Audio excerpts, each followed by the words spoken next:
Hello viewers, இன்னைக்கான video பதிவில் பார்க்க போகிறது ரொம்ப முக்கியமான ஒரு பரபரப்பான தகவலுங்க. அதாவது சின்ன திரை பிரபலமாக விளங்கக்கூடிய ஜெயமணி அவர்கள் காலமாகி இருந்த விஷயம் சின்ன திரை உலகத்தில் பார்த்திங்க அப்படின்னா ஒரு மிகப்பெரிய சோகத்தை ஏற்படுத்தியிருந்தது. தற்போது பார்த்திங்க அப்படின்னா அவருடைய சொத்து மதிப்பு பற்றிய விவரங்கள் வெளியாகி இருக்கிறது. அவர் இறக்கக்கூடிய முன்பாக பார்த்திங்க அப்படின்னா அவருடைய சொத்துக்களை அவர் யாருக்கு எழுதி வைத்திருக்காரு அப்படின்ற தகவலும் கசிந்திருக்கிறது. அவருடைய சொத்து மதிப்பு என்ன, அவர் யாருக்கு இந்த சொத்துக்களை எல்லாம் போய் சேரணும் அப்படின்னு எழுதி வைத்திருக்காரு அப்படிங்கிறத பற்றின தகவலோடு இன்னும் பரபரப்பான அப்டேட்ஸை தொடர்ந்து நீங்கள் தெரிந்த பலன் பெற வீடியோவை ஸ்கிப் பண்ணாமல் கடைசி வரைக்கும் பாருங்கள். வீடியோக்குள்ளே புகிறதுக்கு முன்னாடி இது வரைக்கும் நீங்கள் நம்ம சேனலை சப்ஸ்கிரைப் பண்ணலை அப்படின்னா உடனே சப்ஸ்கிரைப் பண்ணிக்கோங்க. அப்படியே பக்கத்தில் இருக்கக்கூடிய நோட்டிஃபிகேஷனுக்கான பில் பட்டனையும் ப்ரெஸ் பண்ணிக்கோங்க. சரி நேயர்களே, வாங்க வீடியோக்குள்ளே போகலாம். அதாவது சின்ன திரையில் பார்த்தீங்க அப்படின்னா ரொம்பவே பிரபலமான ஒருவர் அப்படின்னு சொன்னால் அது ஜெயமணி அவர்கள் சொல்லலாம். குணச்சித்திர நடிகராக அவர் ரொம்பவே தற்போது இருக்கக்கூடிய சூழ்நிலையில் ரொம்ப பிரபலமாக இருந்தார். ஏன் அப்படின்னு பார்த்தீங்கன்னா சிறகடிக்க ஆசை அப்படின்ற ஒரு சீரியலில் மலேசியா மாமாவாக அவர் நடித்ததுக்கப்புறம் அவர் பார்த்தீங்க அப்படின்னா ரொம்பவே பிரபலமாக இருந்தார். இதற்கு முன்னாடி பார்த்தீங்கன்னா திருமதி செல்வம் 90s கிட்ஸ்க்கெலாம் நல்லாவே தெரியும். திருமதி செல்வம் அப்படின்ற சீரியலில் பூங்காவனம் அப்படின்ற கேரக்டரில் அவர் ரொம்பவே இதுவாக நடிச்சிருப்பார். அதற்கு பிறகு அவர் அனைவரும் ஞாபகம் வச்சுருக்காங்க அப்படின்னா அது சிறகடிக்க ஆசை அப்படின்ற சீரியலில் மலேசியா மாமாவாக அப்படின்னு தான் சொல்லணும். ஏன்னா அவர் சின்ன காட்சி தொகுப்பில் மட்டும் வந்திருந்தாலும் கூட அவர் மீது இருக்கக்கூடிய அந்த ஈர்ப்பு அப்படிங்கிறத பார்த்தோம் அப்படின்னா அவர் வேடத்திற்கு அவருடைய அந்த ரகலையான பேச்சு, ரகலை செய்யக்கூடிய விதம் அனைத்தும் பார்த்திங்க அப்படின்னா ரசிகர்களை வெகுவாக ஈர்க்க செய்தது அப்படின்னே சொல்லலாம். அவரும் பார்த்திங்கன்னா ஒரு சில பேட்டிகளில் இந்த விஷயத்தை சொல்லியிருப்பார். ஏன்னா அவர் திருமதி செல்வம் அதற்கப்புறம் எந்த ஒரு சீரியல்லையும் பெருசாக அவர் நடிக்கலை. நடுவில் பார்த்திங்க அப்படின்னா ஒரு சின்ன கேப் ஒன்று வெற்றிருந்தார். அதுக்கப்புறம் மீண்டும் பார்த்திங்கன்னா சிறகடிக்க ஆசை அப்படின்ற சீரியலில் தான் அவர் நடிச்சிருந்தார். அது அவருக்கு ஒரு மிகப்பெரிய பெயரும் வாங்கி கொடுத்தது. அதற்காக அவருக்கு ஒரு ரசிகர் பட்டாளமே இருந்தது. ஆரம்ப காலகட்டங்களில் பார்த்தீங்க அப்படின்னா அவருக்கு பெரிய அளவில் இதில் வருவாய் கிடையாது அப்படின்னு சொல்லப்படுது. அதாவது திருமதி செல்வம் சீரியலில் நடிக்கும் போதெல்லாம் பார்த்தீங்க அப்படின்னா ஒரு எபிசோடுக்கே பார்க்கும் பொழுது 500 அப்படி இல்லைன்னா அதிகபட்சம் 1000 ரூபாய் தான் அவர் சம்பளமாக வாங்கியிருந்ததாக சொல்லப்பட்டது. அதனால் அவருடைய சொத்து மதிப்பு அப்படின்னு வரும் பொழுது அவருக்கு பெரிய அளவில் கிடையாது. கிட்டத்தட்ட ஒரு தகவலாக என்ன சொல்லப்படுகிறது அப்படின்னா 10 15 லட்சம் அப்படிங்கிறது மட்டும்தான் அவர்கிட்ட இருக்கக்கூடிய மொத்த சொத்து மதிப்பு அப்படின்னு சொல்கிறாங்க. இந்த 10 முதல் 15 லட்சம் ரூபாயை பார்த்தீங்க அப்படின்னா அவர் தன்னுடைய மகளுக்கும் மனைவிக்கும் சேரும்படி எழுதி வைத்திருக்கிறதாக கூறப்படுகிறது. அவருடைய வாழ்க்கையில் எல்லாமே தன்னுடைய மகளும் தன்னுடைய மனைவியும் அப்படின்னே சொல்லியிருக்காரு. அதனால் என்னுடைய வாழ்க்கை முழுவதுமாக எனக்கு உறுதுணையாக இருந்த என்னுடைய மனைவிக்கும் என்னுடைய மகளுக்கும் இந்த சொத்துக்கள் சேரட்டும் அப்படின்னு சொல்லிட்டு அவர் உயில் எழுதி வைத்திருக்கிறதாக கூறப்படுகிறது.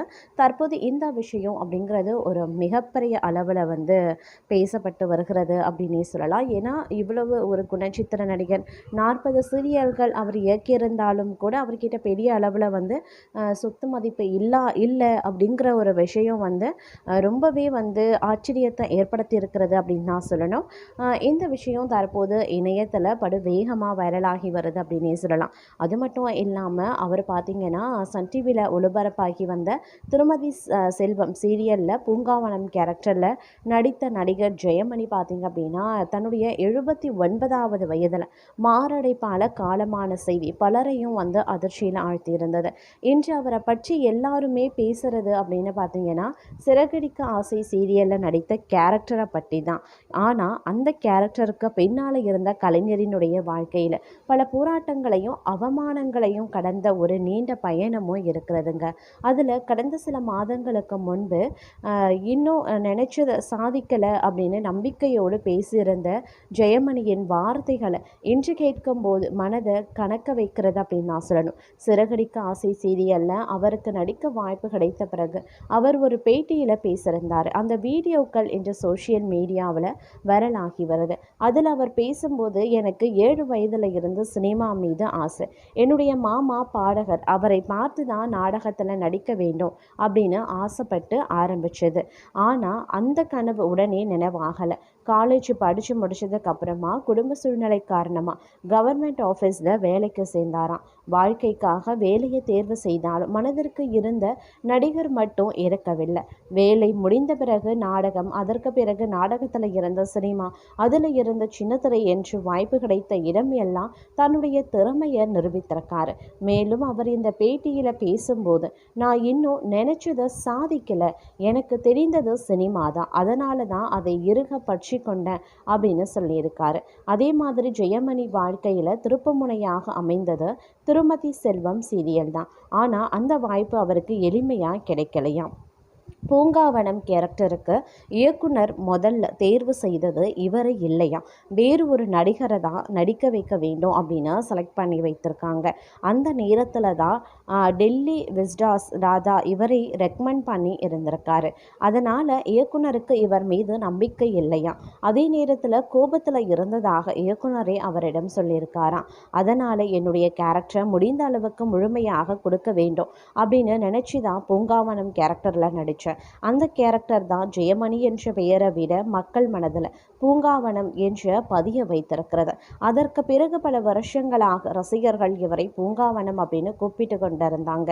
ஆனால் சிறகடிக்க ஆசை சீரியலில் நடித்ததுக்கு அப்புறம் மலேசியா மாமா என்று கூப்பிடுறாங்க. சில நிகழ்ச்சிகளுக்கு வெளியே போகும்போது குழந்தைகள் கூட இவங்க மலேசியா மாமா என்று சொன்னால் எனக்கு ரொம்ப சந்தோஷமாக இருக்கிறது அப்படின்னு அவர் அந்த பேட்டியில் மகிழ்ச்சியுடன் பேசியிருந்தார். ஆனால் அந்த மகிழ்ச்சி நீண்ட நாட்கள் நீடிக்கவில்லை என்பதுதான் வேதனை தரக்கூடிய ஒரு விஷயமா இருக்கு. அதுபோல பலருக்கும் தெரியாத இன்னொரு சம்பவத்தையும் ஜெயமணி பகிர்ந்திருந்தார். அரசு வேலையை விட்டு சினிமாவுக்கு வந்த ஆரம்ப நாட்களில் எடுத்துக்கொண்டு நின்றபோது இருந்த அந்த தட்டை பிடுங்கி அவமானப்படுத்தி இருக்காங்களாம். அதே மாதிரி நீ நீ நின்றபோது நீ அங்கே போய் சாப்பிடு அப்படின்னு கையில் இருந்த தட்டை பிடுங்கி அவமானப்படுத்தியிருக்காங்க அப்படின்னு வேதனையுடன் கூறியிருந்தார். அந்த அவமானத்தையும் தாண்டி அவருடைய மனம் உடையவில்லை. பிறகு 280க்கும் மேற்பட்ட திரைப்படங்கள்லையும் பல சீரியல்கள்லையும் நடித்திருந்தார். அதோடு 40 சீரியல்களை இயக்கவும் செய்திருக்கார். மேலும் அவர் அந்த பேட்டியில் இன்னொரு ஆதங்கத்தையும் பகிர்ந்திருந்தார். அதாவது சீரியலில் நடிக்கிறவங்களை சினிமாவுக்கு செலக்ட் பண்ணக்கூடாது என்ற ஒரு தவறான எண்ணம் இருக்கிறது. அது மாற வேண்டும். நமக்கு வர வேண்டிய வாய்ப்பு நிச்சயம் வரும் என்ற நம்பிக்கையுடன் பேசியிருந்தார். பலரும் 60 வயதில் ஓய்வு எடுப்பாங்க, சிலர் 70 வயதில் வீட்டில் அமைதியாக இருப்பாங்க. ஆனால் ஜெயமணி அப்படி இல்லை. 79 வயதிலையும் பார்த்தீங்கன்னா புதிய கேரக்டர் கிடைத்தா உற்சாகமாக நடித்து கொண்டிருந்தார். அதோடு படங்கள் இயக்க வேண்டும், எழுதி வைத்த கதையை திரைக்கு கொண்டு வர வேண்டும், புதிய வாய்ப்புகள் வர வேண்டும் அப்படின்னு கனவு கண்டிருந்தார். அதுவெல்லாமே பாதியிலேயே நின்றுவிட்டது அப்படிங்கிறது தான் இப்பொழுதைக்கு வருத்தம் தரக்கூடிய ஒரு செய்தியாகவே இருக்கிறதுங்க.